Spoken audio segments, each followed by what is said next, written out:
Hi, I'm Josh, and I like to help people with their fitness using different challenges.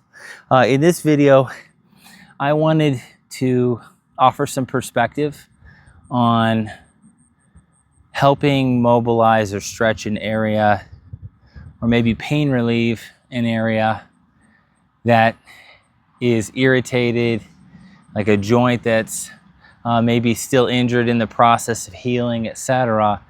And I'm going to offer some perspective on indirectly creating positive effects around it. So I had an individual who I talked to who has a hamstring issue, and they're feeling pain right behind the knee. It's really concentrated right above the knee. It's in the hamstring, but it's close to the tendon at the knee.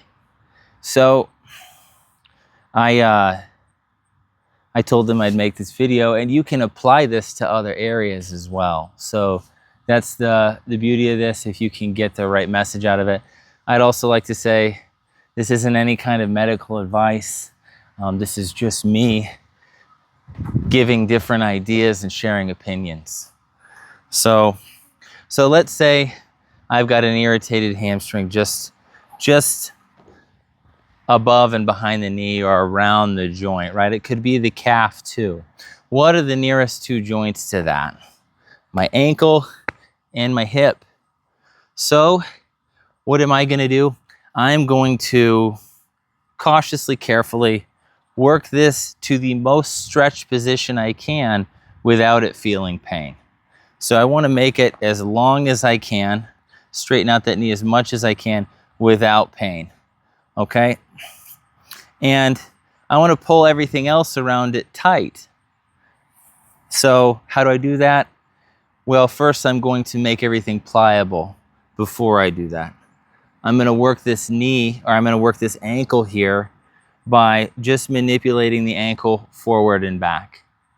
Okay, I'm going to start by doing this. I'm going to spend a couple minutes doing it, just moving this in the maximum range that I can. Okay, also specifically on this hamstring stretch, I've got this other leg hanging off the back, and maybe you can see my foot. This foot's as far back as it can be because it's going to contribute to the stretch overall. And I'm never trying to take this past the point it can tolerate without irritation, right? So I'm moving the foot, moving the foot. Let's say I've gone a couple minutes.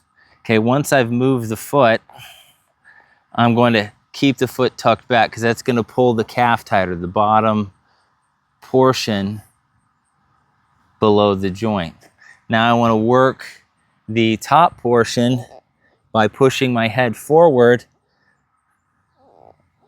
So now the glute and the hamstring at the top are being pulled. Okay, at any point in this, if I feel any kind of like sharp pains or something feels wrong, then I recommend either going easier or just letting it go, leaving it alone for the time being. But if I feel an increase in pressure without pain, maybe there's a little discomfort, so there's some discernment here, right? I'm gonna work this area, this hip joint, the glute and hamstring to the deepest position I can. And right now I'm just bringing my head and chest low, pulsing as deep as I can. Okay, think couple minutes, few minutes, right? Think proportional to how long it's been irritated, how irritated it is. If it's super stiff, put in more time. If you're not an inflexible person and this is just an issue that came up, you might need to only put in a couple minutes. If you've never stretched in your life and you're really stiff, you might want to put in 5 minutes, you know? So, okay, now from here, this is as stretched as it can be on the bottom.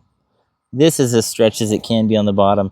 And the only next step I have, well, not the only next step, but the next step I'm going to choose is to try to push the back of my knee down really slowly, really cautiously.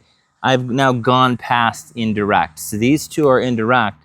They're going to give relief. They're going to give slack in this area. Okay? I don't want to irritate this further, so I wouldn't do it directly if I experience sharp pains or like irritation that's increasing. But I could cautiously check and see how close can I get this leg to straight without pain? This isn't something you do over 20 seconds. This is another thing that you're going to do over several minutes.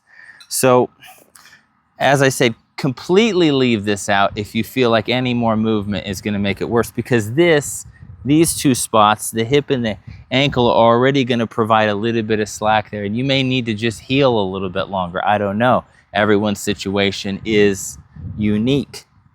But if I can take it further, this is the judgment call I have to make. I don't want to overdo it because it's going to set me back for longer.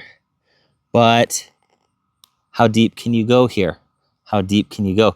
And if you can successfully go as far as possible until you hit a point where you get a red flag, you're going to feel the improvement. You're going to get a reduction in pain, most likely. That's my guess. So hopefully this is helpful for you. Like, subscribe, comment. Let me know what you think. Again, I'm just trying to offer some perspective and opinion. Don't take this as medical advice. Thank you. Have a good day.